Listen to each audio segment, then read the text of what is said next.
After my husband died, his kids said, "We want the estate, the business, everything." My lawyer begged me to fight. I said, "Give it all to them." Everyone thought I'd lost my mind. At the final hearing, I signed the papers. The kids smiled until their lawyer turned pale when he read, "I'm glad to have you here. Follow my story until the end and comment the city you're watching from so I can see how far my story has reached." The funeral flowers were still fresh when they decided to destroy me. I sat in Floyd's leather chair in his home office, the same chair where he'd spent countless evenings reviewing business documents and planning our future together. 22 years of marriage, and now I was supposed to pretend that the two men standing before me had any right to decide my fate. Sidney Floyd's eldest son wore his father's death like an expensive suit, perfectly tailored to his advantage. At 45, he possessed the same commanding presence Floyd once had, but none of the warmth. His steel gray eyes swept over me with the cold calculation of a businessman evaluating a bad investment. "Colleen." He said, his voice carrying that patronizing tone I'd grown to hate over the years. "We need to discuss some practical matters."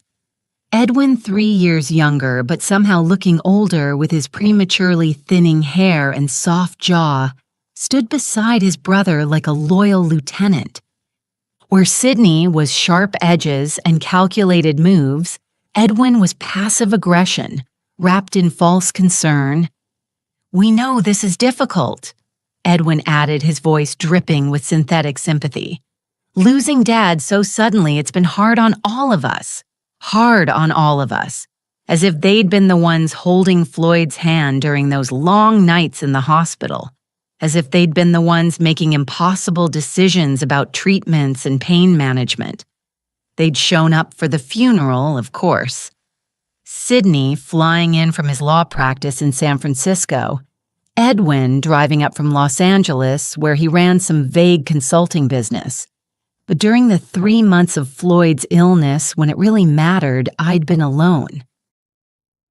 What kind of practical matters? I asked, though something cold was already settling in my stomach. Sidney exchanged a look with Edwin, a silent communication perfected over decades of shared secrets and mutual understanding. It was the kind of look that excluded everyone else in the room, everyone like me. "The estate," Sidney said simply. "Dad's assets, the properties, the business interests. We need to sort out how everything will be distributed." I felt my fingers tighten around the arms of Floyd's chair. The leather was worn smooth from years of his hands in the same position, and I found comfort in that familiar texture.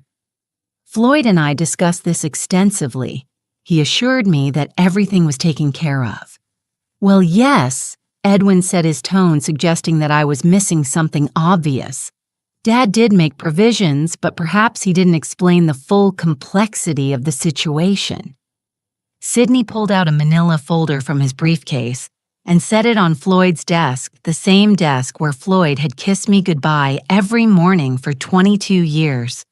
The folder was thick, official, looking intimidating in the way that legal documents always were. "The will is quite clear," Sidney continued, opening the folder with theatrical precision. "The house here in Sacramento, valued at approximately $850,000, goes to Edwin and myself jointly. The villa at Lake Tahoe, $750,000, also goes to us. The business assets, roughly $400,000, will be distributed between us as well." Each number hit me like a physical blow. Our home, the place where Floyd and I had built our life together, where we'd hosted Christmas dinners and anniversary parties, where we'd talked about growing old together, gone. The villa where we'd spent our honeymoon, where we'd celebrated our 10th anniversary, where Floyd had told me he loved me for the first time, gone. "And what about me?" I asked quietly. Edwin shifted uncomfortably, but Sidney's expression remained unchanged. "Well, naturally, there's the life insurance policy. $200,000. That should be more than sufficient for your needs going forward. $200,000 for a 63-year-old woman who'd given up her career to support her husband's family. For someone who'd spent the last 2 decades managing Floyd's household, entertaining his business associates, caring for him through his illness. $200,000 to start over. I said, though I didn't see it all. This couldn't be right. Floyd had promised me that I'd be taken care of, that I'd never have to worry about security or stability. It's not personal, Colleen Edwin said, and the false gentleness in his voice made my skin crawl. It's just that Dad always intended for the family assets to stay within the bloodline. You understand bloodline. As if the 22 years I'd spent as Floyd's wife, as Sydney and Edwin's stepmother, meant nothing. As if love and commitment were somehow less valid than genetics. Of course, Sydney added, "We're not heartless. You can stay in the house for 30 days while you make arrangements. We think that's more than fair." Fair. They thought 30 days to uproot a life was fair. I looked around the office, taking in the familiar details that would soon belong to someone else. The bookshelf where Floyd kept his first edition novels.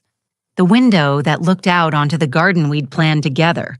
The small photograph on his desk, not of Sydney or Edwin, but of Floyd and me on our wedding day. Both of us laughing at something I could no longer remember. "There is one more thing," Sydney said, and something in his tone made me look up sharply. He pulled another document from the folder. This one's smaller, but somehow more ominous. Dad accumulated some significant medical bills during his final illness. The insurance covered most of it, but there's still about $180,000 outstanding. Since you were his wife and presumably made medical decisions jointly, the hospital and doctors are looking to you for payment. The room seemed to spin slightly. $180,000 in debt, with only $200,000 from the life insurance to cover it. That would leave me with $20,000 to rebuild my entire life. But surely the estate the estate assets are tied up in probate. Edwin interrupted smoothly. And given the specific terms of the will, those debts are considered separate from the inherited properties. It's unfortunate, but that's how these things work legally.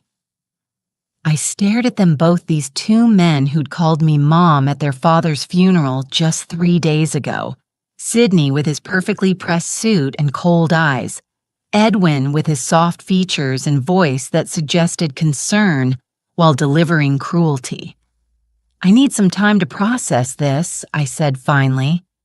Of course, Sydney said, standing and straightening his jacket. "Take all the time you need. But remember, the 30-day clock starts tomorrow in those medical bills. Well, the longer they sit, the more complicated things become." They left me alone in Floyd's office, surrounded by the ghosts of our life together and the crushing weight of my new reality. The silence was deafening. No comfort, no reassurance, no suggestion that perhaps we could work together to find a solution that honored both Floyd's wishes and my basic human need for security. I sat there as the afternoon light shifted across the room, creating shadows that seemed to mock the brightness Floyd and I had once shared here. My hands found the small drawer in Floyd's desk, where he'd always kept his personal items. Inside, beneath old receipts and business cards, my fingers touched something unexpected, a small key I'd never seen before. The key was old brass, worn smooth with handling. It didn't fit any lock I could think of in the house, but Floyd had kept it in his most private space. Why? As I held the key up to the light, I noticed Edwin's car was still in the driveway. Through the window, I could see him and Sydney standing beside it, their heads close together in animated conversation. They were celebrating, I realized, dividing up their inheritance planning, what they'd do with their newfound wealth. Neither of them looked back at the house where their stepmother, their father's wife, sat alone with the ruins of her life spread out before her. But as I watched them drive away, something strange happened. Instead of the despair I expected to feel, a different emotion began to take root. It started small, just a whisper in the back of my mind, but it grew stronger with each passing moment. They thought they'd won. They thought they'd successfully erased me from Floyd's legacy, reduced me to nothing more than an inconvenience to be managed with the minimum legal requirements. What they didn't know, what they couldn't possibly know, was that Floyd had always been more cunning than either of his sons realized. And after 22 years of marriage, some of that cunning had rubbed off on me. The key in my hand seemed to grow warmer as I held it, as if it were trying to tell me something. Tomorrow I would find out what lock had opened. Tonight I would let Sydney and Edwin enjoy their victory. Martin Morrison had been Floyd's attorney for 15 years, and in all that time I'd never seen him look as uncomfortable as he did sitting across from me in his downtown office. His usually perfect composure was cracked, revealing the concerned man beneath the professional facade. "Colleen," he said, removing his glasses and cleaning them for the third time in 10 minutes. "I have to advise you in the strongest possible terms. This is not the right decision." The morning sun streamed through the floor-to-ceiling windows of his 15th floor office, casting everything in sharp relief. The Sacramento River glittered below us, and somewhere in those gleaming office buildings across the water, people were making rational decisions about their lives. I envied them. "I understand your concerns, Martin," I said, my voice steadier than I felt, "but my mind is made up." He set his glasses down and leaned forward, his expression earnest. "You could fight this. The will. There are irregularities questions about Floyd's mental state during the final revision. We could contest it, delay probate for Sydney and Edwin to negotiate." I'd spent the sleepless night reading and rereading the documents Sydney had left with me, trying to understand how Floyd, my Floyd, could have written me out of our shared life so completely. The language was cold, clinical, reducing 22 years of marriage to a few paragraphs about adequate provision and appropriate arrangements. How long would a contest take, I asked. Months, possibly years. But Colleen, you'd have a real chance. I know Floyd in this will. It doesn't match the man I knew. The man who spoke about you with such love and respect. Love and respect. Had I imagined all those conversations where Floyd assured me I'd be taken care of? Had I misunderstood his promises that I'd never have to worry about my future? And during those months or years, what would I live on? Sydney made it clear that the medical debts are my responsibility. $180,000, Martin. Even if I won a contest, eventually I'd be bankrupt long before then. Martin's jaw tightened. Sydney and Edwin are playing hard ball. But that's exactly why you shouldn't give them what they want. They're counting on you being too intimidated or too exhausted to fight. He was right. Of course. Every instinct I had screamed that this was wrong, that Floyd had not intended to leave me with almost nothing, while his sons inherited millions. But instincts didn't pay medical bills or put a roof over my head. What if I just gave them everything they want? I asked quietly. Martin blinked. I'm sorry. What if I signed whatever papers they need, transferred all claims to the properties, walked away cleanly? How quickly could that be done? Colleen, you can't be serious. You'd be giving up your legal rights to challenge. How quickly, Martin? He stared at me for a long moment, his professional mask slipping to reveal genuine concern. If you waived all claims and signed the proper releases, a week, maybe two. But why would you even consider that? I looked out at the river again, watching a small boat navigate the current. The boat's captain seemed to know exactly where he was going, following some invisible map that guided him safely to his destination. Because fighting would destroy me, I said finally. Even if I won, I'd be a different person by the end of it. Bitter, exhausted, broke. Maybe it's better to accept what's offered and build something new. Martin leaned back in his chair, studying me with the intense focus that had made him one of Sacramento's most successful attorneys. Colleen, in 30 years of practice, I've never had a client voluntarily walk away from a 7-figure inheritance. There has to be something I'm missing here. There was something he was missing, but I couldn't explain it to him. Couldn't explain the certainty that had grown in me since finding Floyd's mysterious key. All night I'd searched the house for what it might unlock, checking every drawer, every cabinet, every storage space I could think of. Nothing. But the key felt important. Felt like Floyd trying to communicate something from beyond the grave. Maybe I'm just tired, I said. Tired of fighting. Tired of being seen as the greedy stepmother who wants to steal the son's inheritance. Maybe it's easier to let them have what they think they deserve. What they think they deserve. Martin's voice sharpened.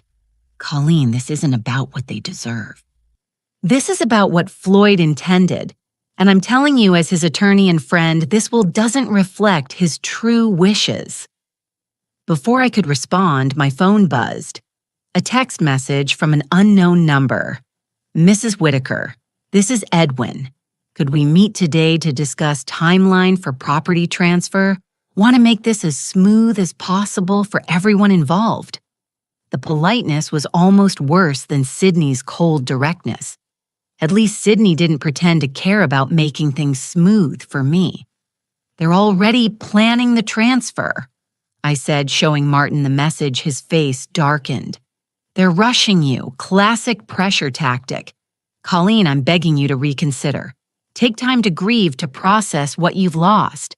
Don't make irreversible decisions while you're in shock. But I wasn't in shock anymore. The numbness that had carried me through Floyd's illness and death was lifting, replaced by something that felt almost like clarity.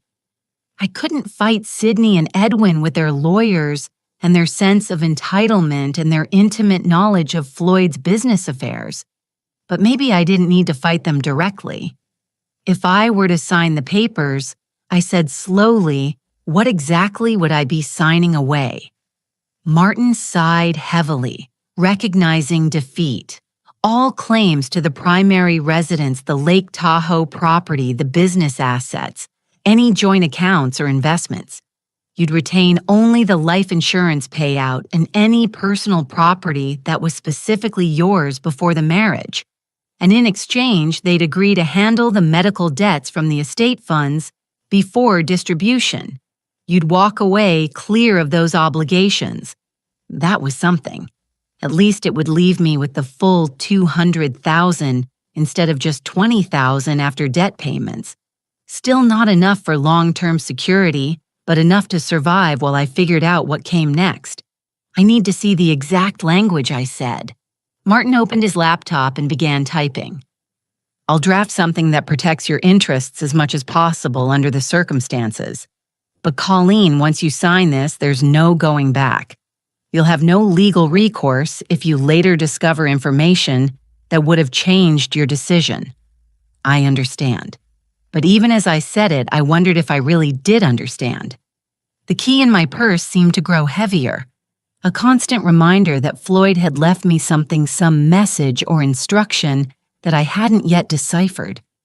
Was I making a terrible mistake by giving up so easily, or was I being guided by an instinct that ran deeper than logic? My phone buzzed again. This time, it was Sydney. Mother. We appreciate your cooperation in this difficult time. Edwin and I want to make the transition as painless as possible. Perhaps we could finalize everything by the end of the week. Mother. He called me mother when he wanted something, but it rang hollow. Now, where had that familial concern been during Floyd's final months when I'd sat alone in hospital waiting rooms? They want everything signed by the end of the week, I told Martin. Of course they do. The faster they can get your signature, the less time you have to change your mind or seek a second opinion. He looked at me intently. Colleen, there's something about this whole situation that feels wrong to me. Sydney and Edwin are acting like they're afraid you might discover something that would complicate their inheritance. Men don't typically rush through probate unless they have reason to worry. That thought had occurred to me too. In all the years I'd known Sydney and Edwin, they'd never been particularly efficient or urgent about anything. Sydney was methodical to a fault, and Edwin was positively leisurely in his approach to business. This sudden push for quick resolution felt out of character. Maybe they're just eager to move on, I said, though I didn't believe it myself. Or maybe they know something you don't. Martin closed his laptop and leaned forward again. Colleen, I'm going to ask you one more time. Will you at least take 48 hours to think about this, sleep on it? Talk to a friend, a counselor, someone who isn't emotionally invested in the outcome. I almost laughed. A friend Floyd and I had been each other's best friends for 22 years. We'd let other friendships fade as we'd focused on building our life together, entertaining his business associates, managing his household. I'd been Floyd's wife, Sydney, and Edwin's stepmother, but I'd never quite figured out who I was as an individual woman. I don't need 48 hours, I said. I've already decided. Martin studied me for a long moment, then nodded slowly. All right, I'll draft the papers, but I want everything in writing. Their agreement to handle the medical debts, a clear timeline for when you'll receive the insurance payout, and a clause that protects you from any future claims related to Floyd's estate. Thank you. Don't thank me yet. I'm about to help you make what might be the biggest mistake of your life. As I left Martin's office and walked through the marble lobby toward the elevator, I caught a glimpse of my reflection in the polished walls. The woman looking back at me was someone I barely recognized. Older, certainly, but also somehow more solid, more present. For 22 years, I'd been Floyd's wife, defined by my relationship to him and to his sons. For the first time since his death, I was being forced to figure out who Colleen Morrison Whitaker was when stripped of those roles. The elevator doors opened and I stepped inside. As we descended toward the parking garage, I touched the key in my purse one more time. Floyd had left me something. I was sure of it. And whatever it was, Sydney and Edwin didn't know about it. The key opened a safety deposit box at First National Bank on J Street, a box I never knew existed. I'd spent 2 days methodically searching every inch of our house, growing more frustrated with each empty drawer and meaningless cabinet. It wasn't until I was going through Floyd's wallet, the one the hospital had returned with his personal effects, that I found the small business card tucked behind his driver's license. First National Bank with a handwritten number on the back, 379. The bank manager, a kind woman named Patricia, who remembered Floyd from his occasional visits, led me down to the vault with appropriate sympathy. Mr. Whitaker was very specific about this box, she said as we descended the marble steps. Only you and he had access. He opened it about 6 months ago. 6 months ago. Right around the time Floyd's health had started declining, when he'd begun having those mysterious business meetings that he'd never quite explained to me. The box was larger than I'd expected, and heavier. Tricia left me alone in the small viewing room, and with trembling fingers, I lifted the metal lid. Inside were documents, lots of them. But these weren't the legal papers I'd expected: wills or insurance policies or business contracts. These were personal letters, printed emails, financial statements, and what looked like surveillance reports. The first thing that caught my eye was a letter in Floyd's handwriting dated just 2 months before his death. The envelope was marked for Colleen open only after reading everything else. I set that aside and picked up the next document, a printed email exchange between Sydney and someone named Marcus Crawford. The timestamp showed it was from 8 months ago, and as I read, my blood grew cold. Marcus' dad's getting worse.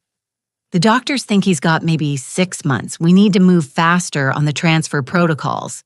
Can you expedite the paperwork we discussed? The reply was equally chilling. Sydney, I've prepared the documents as requested.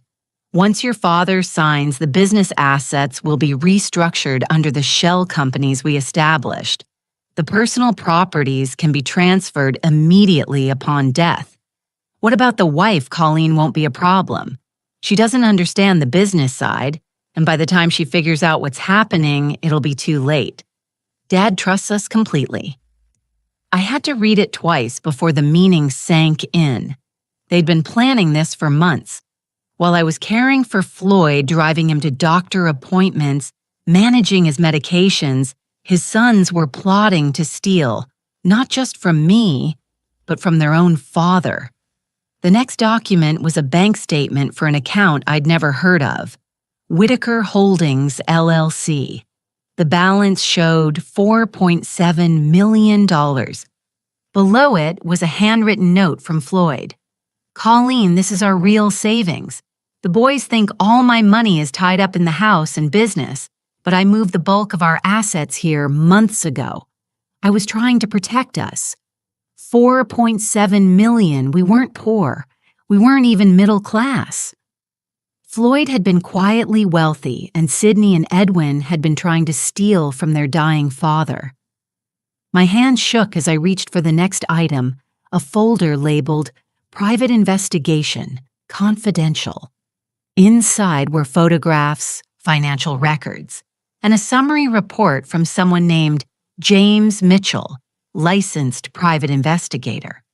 The photos showed Sydney entering and leaving what appeared to be an upscale casino in Reno.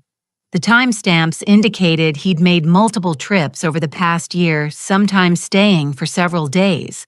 The financial records painted an even grimmer picture. Sydney owed $230,000 to various creditors, most of them connected to gambling debts. Edwin's file was just as damning. The investigation had uncovered that his consulting business was actually a front for a series of failed investment schemes. He'd lost nearly $300,000 of other people's money, including funds that belonged to several elderly clients who'd trusted him with their retirement savings. Both of Floyd's sons were drowning in debt and legal troubles. No wonder they were so eager to get their hands on their inheritance. But the most devastating document was a medical report dated 3 months before Floyd's death. It wasn't from his regular doctor. This was from a neurologist I'd never heard of. The summary was brief but conclusive. Patient shows no signs of cognitive impairment or diminished capacity. Mental faculties remain sharp and decision-making ability intact. Sydney and Edwin had been suggesting to anyone who would listen that Floyd's illness was affecting his judgment, that he wasn't capable of making sound decisions about his estate. But this report proved otherwise. Floyd had been completely mentally competent right up until the end. The final document in the folder was a copy of a different will, not the one Sydney had shown me, but one dated just 6 weeks before Floyd's death. This will left everything to me with modest trust funds for Sydney and Edwin that would pay out annually but couldn't be accessed all at once. A note in the margin in Floyd's handwriting read, "Original held by Mitchell and Associates, not Morrison Firm." My heart pounded as the pieces fell into place. There were 2 wills. Sydney and Edwin had somehow gained access to an older version and were using it to claim their inheritance, while the real final will was safely hidden with a different law firm. But why hadn't this Mitchell and Associates contacted me after Floyd's death? Why was I only discovering this now? I reached for Floyd's letter with trembling hands and carefully opened the envelope. "My dearest Colleen," it began. "If you're reading this, then I'm gone and the boys have shown their true colors.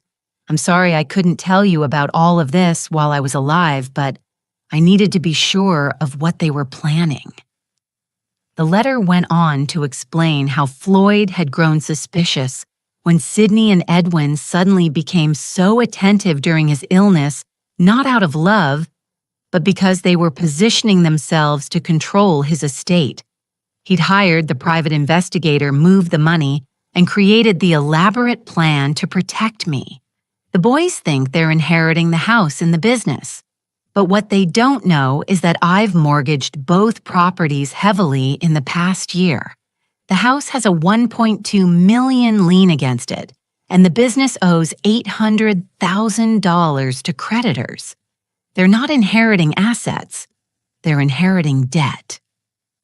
I stared at the letter, hardly believing what I was reading. Floyd had essentially given Sydney and Edwin a poison pill disguised as an inheritance. The life insurance policy they mentioned is real. The letter continued, but it's not for $200,000. It's for $500,000, and the extra money is meant to help you start over. Martin Morrison was never supposed to handle my estate. I fired his firm 2 months ago, but didn't tell him. The boys must have convinced him to represent the family after my death. The final paragraph brought tears to my eyes. I know this seems cruel, but I couldn't stand by and watch them steal from you the way they've been stealing from everyone else. They made their choices, Colleen. Now they have to live with the consequences. You deserve better than what they were planning to give you. Take the money, start fresh, and don't look back. Love, always, Floyd. Attached to the letter was a business card for Mitchell and Associates, and a note that I should contact them immediately after reading the contents of the safety deposit box. I sat in that small windowless room for nearly an hour trying to process everything I'd learned. Floyd hadn't abandoned me. He'd been protecting me. And Sydney and Edwin, the men who'd called me mother at the funeral, who'd spoken so eloquently about family and legacy, were nothing more than common thieves. But there was something else, something that made my stomach churn. If Sydney and Edwin were so desperate for money that they'd steal from their dying father, what would they do when they discovered their inheritance was actually a mountain of debt? Would they come after me? Would they try to force me to help them out of the financial hole? Floyd had dug for them. I carefully placed all the documents back in the safety deposit box except for the business card and Floyd's letter. Those I tucked safely in my purse. Tomorrow I would call Mitchell and Associates and find out exactly what Floyd had arranged. But tonight I had to sit through dinner with Sydney and Edwin knowing what I now knew about them. I had to smile and nod while they discussed their plans for our properties, pretending I didn't know they were about to inherit nothing but debt and legal troubles. As I drove home, my phone rang. It was Edwin. "Colleen," he said, his voice warm with false affection. "Bianca and I would love to have you over for dinner tonight. We thought it would be nice to spend some family time together before we finalize all the legal matters. Family time." How thoughtful of them. "That sounds lovely," I said, surprised by how steady my voice sounded. "What time, Sevenero? And Colleen, we really want you to know how much we appreciate how gracefully you're handling everything. Dad would be proud. Dad would be proud if Edwin only knew what Dad had really thought about his gambling, addicted, debt-ridden sons." As I hung up and continued driving toward what would probably be my last dinner, As a member of the Whitaker family, I realized something had changed in me. The grief and confusion I'd been carrying since Floyd's death were still there, but they were now mixed with something else, something harder and more focused. Sydney and Edwin thought they were so clever, manipulating the grieving widow, rushing me into decisions before I could think clearly. They had no idea that their father had been 10 steps ahead of them the entire time. And they certainly had no idea that I was about to be 10 steps ahead of them, too. Dinner was going to be very interesting indeed. Edwin and Bianca's house in Granite Bay was a monument to borrowed money and false success. As I pulled into their circular driveway, I couldn't help but notice the new luxury cars, a BMW and a Mercedes that clearly cost more than most people made in a year. Now I understood where the money had come from. Bianca answered the door wearing a designer dress that probably cost more than my monthly grocery budget. At 38, she'd perfected the art of looking expensively maintained. Highlights that cost $600 every 8 weeks. Nails that required weekly touch-ups. Jewelry that sparkled with the kind of stones that came with insurance writers. "Colleen!" she exclaimed, pulling me into an air kiss that barely grazed my cheek. "You look wonderful. How are you holding up?" The concern in her voice was about as genuine as her nail color, but I smiled and played along. "I'm managing, dear. Thank you for having me." Sydney was already there lounging in Edwin's study with a scotch in his hand that probably cost more per bottle than I spent on groceries in a month. The room was all dark wood and leather designed to project success and stability. What it actually projected, now that I knew the truth, was desperate overreach. Mother Sydney said, standing to give me a brief hug, "You're looking better. I was worried about you after our conversation yesterday. Yesterday when he'd told me I was essentially homeless and bankrupt. Such touching concern." Edwin emerged from the kitchen carrying a wine glass filled with what looked like a very expensive Chardonnay. "Colleen, so glad you could make it. Bianca's been cooking all afternoon, her clear's throat famous herb-crusted salmon. The three of them moved around me like gracious hosts, offering drinks and appetizers, commenting on my appearance, asking about my plans. It was a masterful performance of family concern, and if I hadn't spent the afternoon reading about their gambling debts and failed business ventures, I might have been touched. Dinner was served in their formal dining room, complete with china that looked like it belonged in a museum and silverware heavy enough to be weapons. Bianca had indeed outdone herself. The salmon was perfectly prepared. The wine expertly paired the presentation flawless. So Sydney said as we settled into the main course, "Martin Morrison called me this afternoon. He mentioned you're ready to move forward with the estate transfer." I took a delicate bite of salmon, buying time. Yes, I've decided that fighting over Floyd's wishes isn't how I want to spend my remaining years. Family harmony is more important than money. The relief that flickered across Edwin's face was almost comical. That's wonderful, Colleen. Really wonderful. Dad would be so pleased to know we're all working together." "We've prepared some papers," Bianca added, reaching for a manila folder that had been sitting on the sideboard. "Just to make everything official, our attorney drew them up to complement what Martin is handling, their attorney. Of course, they'd brought in their own legal representation. I wondered if this mysterious lawyer knew about Sydney's gambling debts or Edwin's fraudulent investment schemes. "How thoughtful," I said, not touching the folder. "But I should mention that I've been doing some thinking about the medical bills. The temperature in the room seemed to drop several degrees." Sydney set down his wine glass with just a bit too much force. "What kind of thinking?" Edwin asked, his voice carefully neutral. "Well, $180,000 is a substantial amount.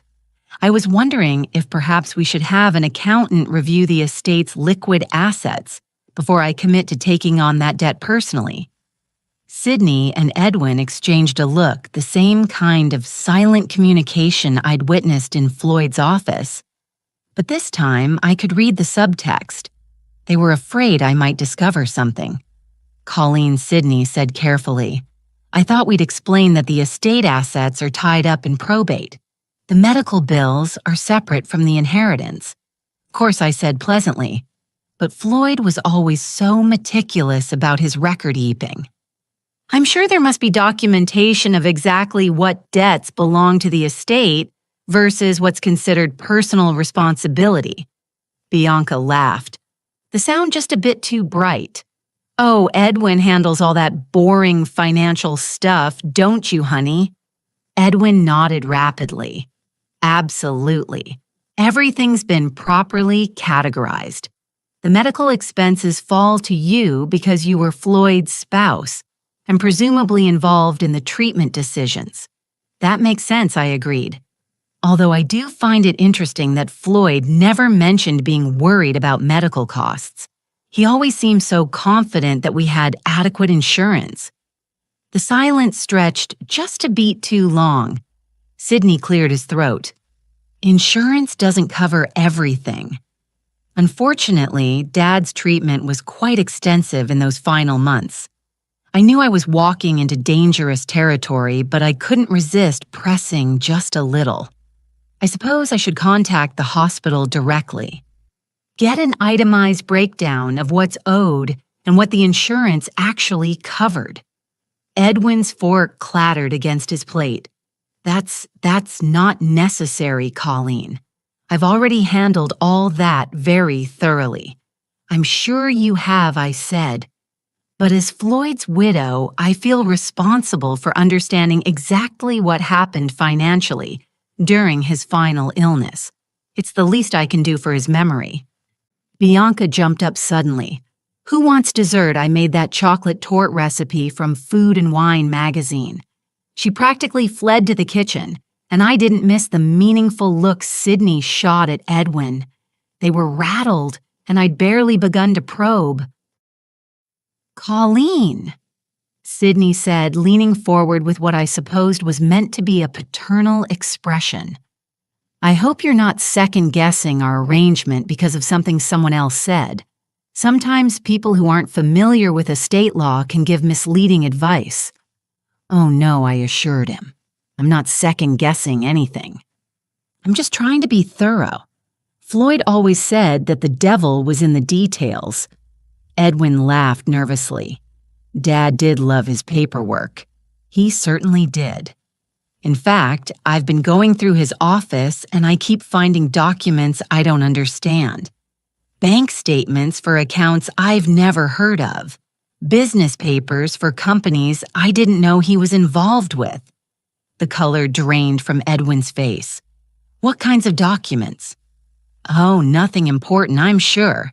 Just confusing financial statements. Although I did find a safety deposit box key that I'd never seen before." Sydney went very still. "A safety deposit box?" "Yes. Isn't that odd? I thought I knew about all of Floyd's financial arrangements, but apparently he had some accounts and boxes I wasn't aware of. I suppose I should look into those before we finalize everything." The look that passed between the brothers this time was pure panic, quickly suppressed, but unmistakable. "Mother." Sydney said, his voice strained with the effort to sound casual. "You shouldn't worry yourself with all that paperwork. Legal documents can be very confusing for someone without a business background. Why don't you let Edwin and me handle reviewing whatever you found?" "That's very sweet of you both," I said. "But I think Floyd would want me to understand our financial situation myself. After all, I'll be managing on my own from now on." Bianca returned with the torte, her smile looking somewhat forced. As she served dessert, the conversation shifted to safer topics. The weather, Edwin's latest consulting project, Sydney's law practice, but I could feel the tension underneath their polite chatter like an electrical current waiting to spark. After dinner, as I prepared to leave, Sydney walked me to my car. "Colleen," he set his hand on my car door. "About those documents you mentioned finding. Yes, it would probably be best if you brought them to our next meeting. Let us help you sort through what's important and what isn't. Dad's filing system wasn't always logical." I smiled at him, the same pleasant smile I'd worn all evening. Of course, Sydney. Family should help family. But as I drove away, I caught a glimpse of him in my rearview mirror, standing in the driveway with his phone already pressed to his ear. He was making a call that couldn't wait until he got back inside. By the time I reached home, my own phone was ringing. It was a number I didn't recognize. "Mrs. Whitaker, this is James Mitchell from Mitchell and Associates. I believe you may have some documents that belong to my office." "Mr. Mitchell," I said, settling into Floyd's chair in his study. "How did you know I'd found them?" "Your husband was very specific in his instructions. If you found the safety deposit box, I was to contact you within 24 hours. Ma'am, we need to meet as soon as possible. There are some things about your husband's estate that you need to know before you sign anything with Sydney and Edwin." "What kinds of things?" "Things that will change everything, Mrs. Whitaker. Everything." As I hung up the phone and looked around Floyd's study, my study now, I realized that the invisible game I'd been playing all evening was about to become very visible indeed. Sydney and Edwin thought they were manipulating a grieving widow, but they had no idea that their father had been playing a much longer, much more sophisticated game. James Mitchell's office was nothing like Martin Morrison's polished downtown suite. Located in a modest building in Midtown Sacramento, it had the comfortable, lived-in feeling of a place where real work got done, rather than impressive clients got courted. Mitchell himself was a surprise, a soft-spoken man in his 60s, with kind eyes and hands that showed he'd worked for everything he'd earned. "Mrs. Whitaker," he said, rising from behind a desk that was organized chaos incarnate. "Thank you for coming so quickly. Please sit down. We have a lot to discuss." I settled into the worn leather chair across from his desk, my purse containing Floyd's letter held tightly in my lap. "Mr. Mitchell, I have to admit I'm confused about all of this. I didn't even know Floyd had hired another attorney. He hired me about 8 months ago." Mitchell said, pulling out a thick file. Initially, it was just to conduct a discreet investigation into some financial irregularities he'd noticed. But as we uncovered more information, my role expanded significantly. He opened the file, and I could see it contained copies of many of the same documents I'd found in the safety deposit box, along with others I hadn't seen. "Your husband was a very thorough man, Mrs. Whitaker. When he realized what his sons were planning, he developed a comprehensive strategy to protect you and ensure they faced consequences for their actions. The investigation showed they were stealing from him." Mitchell nodded grimly. Sydney had been forging his father's signature on loan documents using the family business as collateral for his gambling debts.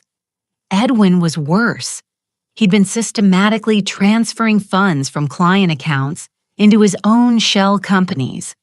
Both of them were facing potential criminal charges if their activities came to light. I felt a chill settle over me. Criminal charges, grand larceny, wire fraud, elder abuse. Your husband could have had them both arrested. Instead, he chose a more creative form of justice. Mitchell pulled out a different set of documents and spread them across his desk. "These are the real estate records for the house and the Lake Tahoe property. As of 6 months ago, both properties are leveraged to the maximum. Your husband took out mortgages totaling $1.2 million on the house and $800,000 on the villa. But why would he do that? We owned both properties free and clear because he knew Sydney and Edwin would inherit them, and he wanted to ensure they inherited the associated debts as well. The money from those mortgages, it's sitting safely in the Whitaker Holdings account that only you can access. My head spun as I tried to process what he was telling me. So when they inherit the properties, they inherit properties worth approximately $1.6 million, but with mortgages totaling $2 million. They'll owe $600,000 more than the houses are worth. That's not possible. They showed me the will. They showed you an outdated will, Mitchell interrupted gently. One that was superseded by a final version your husband executed 6 weeks before his death. The real will leaves everything to you with the stipulation that if you choose, you can gift the properties to Sydney and Edwin. The choice is entirely yours. He handed me a copy of the real will. As I read through the legal language, one clause stood out. I leave the decision of what, if anything, my sons, Sydney and Edwin, shall inherit entirely to my beloved wife, Colleen, trusting in her wisdom and judgment to determine what they truly deserve. Floyd left it up to me, I whispered. He did. And Mrs. Whitaker, there's more. The life insurance policy isn't for $200,000. It's for $500,000. And there's an additional policy for $300,000 that Sydney and Edwin don't know about. $800,000. Combined with the money Floyd had moved to the protected accounts, I wasn't just secure, I was wealthy. But here's the most important part, Mitchell continued. Your husband documented everything, every forged signature, every fraudulent transfer, every lie, and Edwin told during his illness. If you choose to pursue criminal charges, we have more than enough evidence to ensure convictions. The room seemed to tilt slightly as the full scope of Floyd's plan became clear. He hadn't just protected me. He'd given me the power to decide Sydney and Edwin's fate. What happens if I don't pursue charges, but also don't give them the properties? They get nothing. They inherit their father's love and their childhood memories, and that's all. Meanwhile, they're still facing the debts they've already accumulated, and the creditors who've been waiting for their inheritance to pay them back won't be very understanding. Before I could respond, my phone rang. It was Sydney. Don't answer it, Mitchell advised. Not yet. There are a few more things you need to know. But the phone kept ringing, and something in the persistence of it made me uneasy. Finally, I picked up. Colleen. Sydney's voice was strained, almost frantic. We need to talk. There's been a development. What kind of development? Someone from Mitchell and Associates called Edwin this morning. They claim to have documents that supersede the will we've been working with. This is very concerning, Colleen. We think someone might be trying to defraud the estate. I looked at Mitchell, who was shaking his head with what might have been amusement. Sydney. I don't understand what kind of documents. Legal papers that don't make sense. Listen, Mother, I think you should come to Martin Morrison's office immediately. We need to sort this out before you sign anything or make any decisions you might regret. The urgency in his voice was telling. They discovered they weren't inheriting what they thought, and they were panicking. I'll be there in an hour, I said, and hung up. Mitchell leaned back in his chair. So, Mrs. Whitaker, the moment of truth has arrived. What do you want to do? I stared down at the document spread across his desk, evidence of years of manipulation and theft, proof of Floyd's careful planning and the legal foundation for whatever choice I made next. I want to understand something, I said slowly. If I give them the properties with the mortgages, are they legally obligated to pay those debts? Absolutely. The mortgages transfer with the properties. They'd have 30 days to refinance or assume the loans or face foreclosure. And given their existing debts and credit problems, no bank would refinance them. They'd lose the properties and still owe the deficiency balances. I thought about dinner the night before, about Bianca's designer dress and the expensive cars in their driveway, about Sydney's casual arrogance and Edwin's false concern. I thought about 22 years of being treated as an outsider in my own family, of being dismissed and patronized, and ultimately betrayed. But mostly, I thought about Floyd lying in that hospital bed, knowing what his sons were planning, working, even in his final weeks, to protect me from their greed. "Mr. Mitchell," I said, standing up and smoothing my skirt. "I believe it's time for Sydney and Edwin to learn about the consequences of their choices." As I drove to Martin Morrison's office, my phone buzzed with a steady stream of increasingly desperate text messages. "Sydney, mother, please don't sign anything until we sort this out. Edwin, Colleen, there are people trying to take advantage of your grief. Be careful. Bianca, we're all family here. Don't let strangers come between us. Family." They still thought they could manipulate me with that word. But as I pulled into the parking garage of Martin's building, I realized something had fundamentally changed. For the first time in 22 years, I wasn't walking into a meeting as Floyd's wife or as Sydney and Edwin's stepmother. I was walking in as Colleen Whitaker, a woman with 5.7 million complete legal documentation of her stepson's crimes and the power to decide their future. The scared, grieving widow they thought they were manipulating had ceased to exist. In her place was someone much more dangerous, a woman with nothing left to lose and everything to gain. The conference room at Morrison and Associates had never felt so small. Sydney and Edwin sat on one side of the polished mahogany table, their faces pale but determined. Martin Morrison occupied the head of the table, looking more uncomfortable than I'd ever seen him. James Mitchell sat beside me, a thick briefcase at his feet, and the calm demeanor of a man who held all the cards. "Colleen," Sydney began before anyone else could speak, "we're glad you're here. This whole situation has gotten very confusing, and we need to clear up some misunderstandings." "What kind of misunderstandings?" I asked, settling into my chair and folding my hands calmly in my lap. Edwin jumped in, his voice strained with false concern.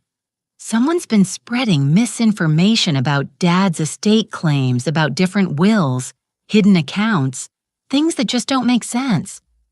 We're worried that unscrupulous people might be trying to take advantage of your grief." Martin Morrison cleared his throat. "Colleen, I have to admit that I'm confused as well. Mr. Mitchell here claims to have documents that supersede the will I've been working with, but Floyd never mentioned changing attorneys or creating new estate documents. That's because Floyd didn't trust you anymore," I said quietly. The room went dead silent. Martin's face flushed red while Sydney and Edwin exchanged a look of pure panic. "Excuse me," Martin said. I opened my purse and pulled out Floyd's letter, the one I'd found in the safety deposit box. "Floyd discovered that someone in your firm was feeding information about his estate planning to Sydney and Edwin. He couldn't be sure if it was you personally or someone in your office, so he decided to take his business elsewhere." "That's impossible," Sydney said quickly. "Dad trusted Martin completely. Did he?" I looked directly at Sydney, enjoying the way his confident facade was beginning to crack. "Then why did he secretly hire a private investigator 8 months ago to look into your financial activities? And why did he move $4.7 million into accounts that only I can access?" Edwin made a choking sound. $4.7 million. "That's not possible. Dad didn't have that kind of liquid assets. Actually, he did," James Mitchell said. opening his briefcase and pulling out a thick folder. Your father was considerably wealthier than either of you realized. He'd been quietly building a portfolio for years, specifically to ensure Colleen's security after his death. He spread documents across the table: bank statements, investment records, property deeds. The house you think you're inheriting it has a $1.2 million mortgage against it. The villa at Lake Tahoe, $800,000 in liens. Your father took out these loans specifically to saddle any inheritance with debt. Sydney's face had gone from pale to gray. You're lying. I'm afraid not. Mitchell continued calmly. Your father documented everything very carefully, including your gambling debts. Sydney, $230,000 to various creditors, and Edwin's fraudulent investment schemes, which have cost his clients nearly $300,000. This is harassment, Edwin said, his voice cracking. You can't prove any of this. Mitchell smiled and pulled out another folder. Actually, I can. Bank records showing forged signatures on loan documents, wire transfer records proving embezzlement, recorded phone conversations where both of you discussed manipulating your father's estate while he was dying in the hospital. The temperature in the room seemed to drop 10 degrees. Martin Morrison was staring at the documents with the horrified expression of a man realizing he'd been completely played. Colleen Sidney said, his voice now openly desperate. Surely you don't believe these fabrications. We're family. We love you. Family, I repeated. The way you loved me when you told me I was inheriting $20,000 after 22 years of marriage. The way you loved me when you gave me 30 days to find somewhere else to live. Bianca, who had been silent until now, suddenly spoke up. This is all just a misunderstanding. We can work this out. We can make adjustments. Actually, I interrupted. There's nothing to work out. The real will, the legally binding one, leaves everything to me. The choice of what, if anything, Sydney and Edwin inherit is entirely mine. I reached into my purse and pulled out another document. This is a gift deed I had prepared this morning. I'm giving you exactly what you tried to give me. Sydney grabbed the document and read it quickly, his face cycling through confusion, understanding, and finally horror. You're giving us the house and the villa, Edwin said slowly, but with the mortgages. That's correct. You'll own properties worth approximately $1.6 million with associated debts of $2 million. That leaves you $600,000 in the hole, which seems fitting given your existing financial difficulties. You can't do this, Sydney said, but his voice lacked conviction. Actually, I can. It's exactly what Floyd intended. He wanted you to face the consequences of your choices. Martin Morrison finally found his voice. Colleen, this is extremely irregular. Perhaps we should take some time to consider all options. No, I said firmly. I've considered everything. Sydney and Edwin can accept their inheritance as offered, or they can walk away with nothing. Those are their only options. And if we refuse, Edwin asked. James Mitchell answered. Then Mrs. Whitaker will pursue criminal charges for elder abuse, grand larceny, and wire fraud. The evidence is overwhelming. You'd both be looking at significant prison time. The silence stretched on for what felt like hours. I could see Sydney's mind working, trying to find an angle, a way to negotiate or manipulate the situation. Edwin just looked defeated. Finally, Sydney spoke. What do you want from us? I want you to sign the papers accepting the inheritance as offered. I want you to agree never to contact me again unless it's through attorneys. And I want you to understand that this is what your father chose for you, not out of hatred, but because you forced his hand. Bianca started crying. This will ruin us. We'll lose everything. You should have thought about that before you started stealing from your dying father, I said without sympathy. Edwin looked up at me with something that might have been respect. He really planned all of this, every detail. Your father was much smarter than either of you ever gave him credit for. In the end, they signed. They didn't have a choice. The alternative was prison, and even in their desperation, they weren't quite ready to risk that. As they filed out of the conference room, Sydney paused at the door. "This isn't over, Colleen." "Yes, it is," I replied calmly. "It's completely over." 3 months later, I sold the real estate that Sydney and Edwin couldn't afford to keep and moved to a charming cottage in Carmel overlooking the Pacific Ocean. The cottage cost $1.2 million cash and still left me with more money than I could spend in several lifetimes. I received word through my attorney that Sydney had filed for bankruptcy and was attending court-mandated gambling addiction counseling. Edwin had moved back in with his mother and was working as a night manager at a hotel near the airport. Bianca had filed for divorce and moved to Los Angeles with her sister. Sometimes, usually in the evening when the fog rolled in from the ocean, I would think about Floyd and wonder if he would approve of how everything had turned out. Then I would remember his letter, his careful planning, his determination to protect me even after death. I think he would have been very satisfied indeed. The cottage came with a beautiful garden that the previous owners had neglected. I spent my days bringing it back to life, planting roses like the ones Floyd and I had grown together, creating herb gardens and flower beds that bloomed in carefully planned succession throughout the year. It was peaceful work, satisfying in a way that 22 years of managing other people's expectations had never been. For the first time in my adult life, I was accountable to no one but myself. I joined the local gardening club, took watercolor classes at the community college, and even started volunteering at the animal shelter. Simple pleasures, but they felt revolutionary after decades of living my life in service to others' needs and wants. One afternoon, while deadheading the roses in my front garden, a young woman stopped by the gate.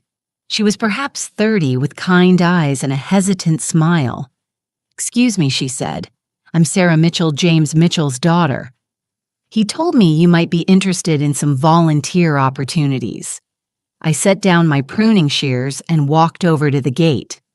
What kind of opportunities? I work with women who are trying to escape abusive relationships, financial abuse, emotional manipulation, that sort of thing. Dad said you might understand what they're going through. I thought about the scared, confused woman I'd been just months ago, convinced I was powerless and dependent on the goodwill of people who didn't care about me. "I might," I said. Sarah smiled. "Would you like to hear about what we do?" As we talked, I realized that Floyd's final gift to me hadn't just been financial security. He'd given me something much more valuable, the knowledge that I was stronger than I'd ever imagined, smarter than anyone had given me credit for, and capable of protecting myself and others who needed protecting. 2 months later, I established the Floyd Whitaker Foundation for Financial Justice, providing legal support and financial education for victims of family financial abuse. It wasn't the legacy Sydney and Edwin had expected to leave behind, but it was exactly the legacy Floyd would have wanted. Now, I'm curious about you who listen to my story. What would you do if you were in my place? Have you ever been through something similar? Comment below. And meanwhile, I'm leaving on the final screen 2 other stories that are channel favorites, and they will definitely surprise you. Thank you for watching until here.